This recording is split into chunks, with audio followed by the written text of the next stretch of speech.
Hello, everyone.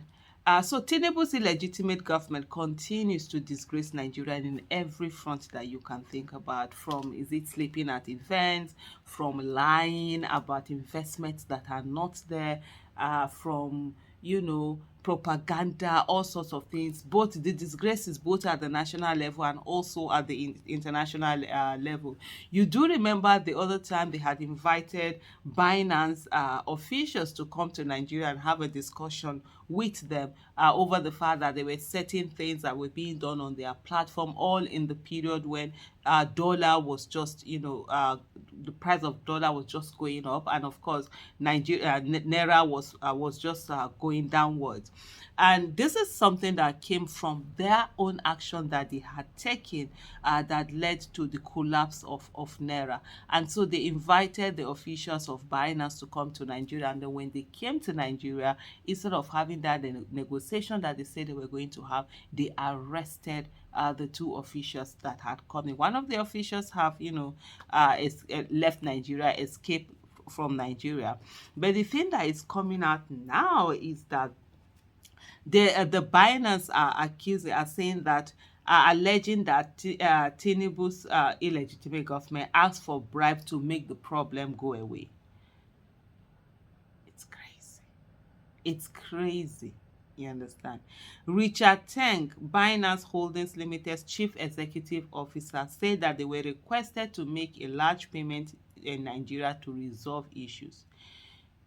CEO Richard Teng revealed this in a blog post on Monday, explaining the efforts of the world's largest cryptocurrency exchange to communicate with Nigerian authorities.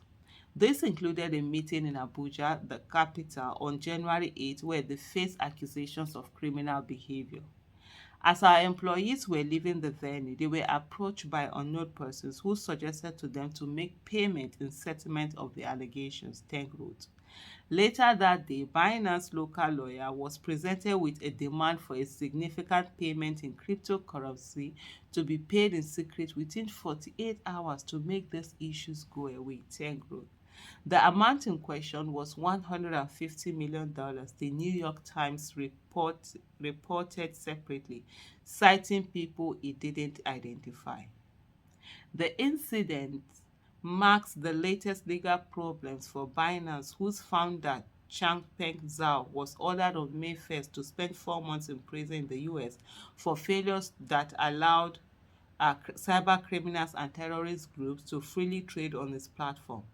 Binance in November agreed to pay $4.3 billion to resolve the US allegations. In Nigeria, the confrontation led to the arrest of two of its staff after they returned in late February for further talks. One of them fled, but the other, Tigran Gambarian, has been jailed at the Kuje Correctional Center in Abuja and will go on trial this month to face charges of tax evasion, currency speculation, and money laundering. Teng said Gambarian and his colleague Nadeem Anjarwalla, who later escaped from custody, were given repeated assurances they would be granted safe passage. Yeah. And for me, the whole of this thing is the fact that we have people who actually sit down and gaslight citizens and say that, oh, it is citizens who are on Twitter, who are not praising Tinubu, who are not in Tinubu's behind, who are not, leaking Tinubu's feeds. They are the ones who are demarketing Nigeria. Tinubu and his team that are doing all of this nonsense that you're seeing, and if it's corruption, wherever it is, you're finding them there. They are not the ones marketing Nigeria. It is citizens who are fighting for their lives. Citizens who are saying no, they cannot continue to watch their country being run in this manner. They are not going to sit down and just continue to watch their country being destroyed before their very eyes. They are the ones that are being blamed, and not Tinubu himself. It's crazy. It's unbelievable. It's something that you just feel ashamed that you are in a way you're not associated with this by just being Nigerian. Because when you see people outside and they ask you, oh, what country are you from? And you're like, oh, you're a Nigerian. They are not going to see, oh, there's a Nigerian that is separate from the nonsense that TINUBU is doing. No, they're not going to see that. They're not going to see that, oh, you are from a Nigeria that does not, that is not going to be asking for bribe. Even when you're seeing the whole country itself being asked, demanding some meager $150 million from some company. How do you separate yourself from all of that? And I know even before, you see a lot of Nigerians that actually do not want to be associated with Nigeria. They will call every other country other than Nigeria. I've never been that person. No, no way. I'm a Nigerian. And no matter what is being done, no matter what criminality, what corruption, what propaganda, what kind of nonsense are being done by people who are currently holding the nation hostage, holding the powers of the nation hostage, illegally occupying office, no matter what they do, I'm not going to take responsibility for that. No way. They're not gonna make me less of a Nigerian or make me ashamed of Nigeria or something. No way. Yes, what they're doing, it's criminal. It's against the law. What they're doing, it's heinous. What they're doing, it's morally corrupt. It's morally bankrupt. But then I'm not gonna take responsibility. That they would have to take responsibility, for themselves and the things that they do. But for the rest of us, is to continue to wish for a better country, and is to continue to work towards that. I keep saying I'll do certain series all the time, and then sometimes no time, so many things are not. But I think I just want to start something where we talk about how to be an active citizen. Everybody can be an active citizen. People usually just think that being an active citizen means, oh, you have to be on the streets, you have to be protesting, you have to face police, you have to face tear gas, you have to speak.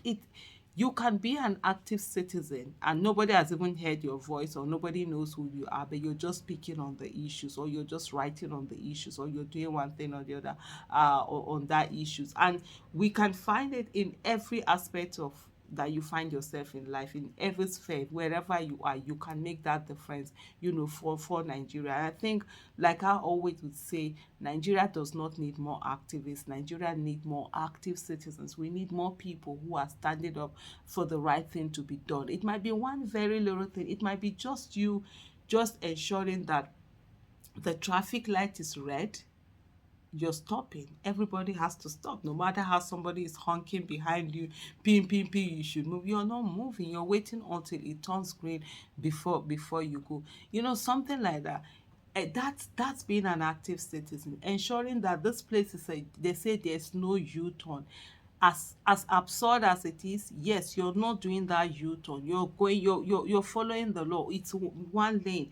You're not going through one lane. You're not allowing anyone else go through one lane. These are things that we can do to be active citizens and have a better nation, because we've reached a place in our country where a lot of bad things have become so normalized that when people hear the bigger bad things happening up there in government, they're just like, okay, because of course they don't have the moral justification to be able to speak against them. So every one of us, let's begin to do the things that we can do where we are and get that country that we're waiting for. Do you see what is inside our skull? It's brain.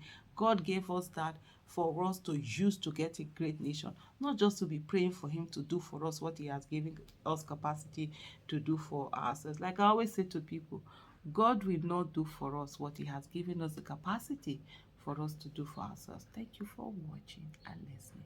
Bye.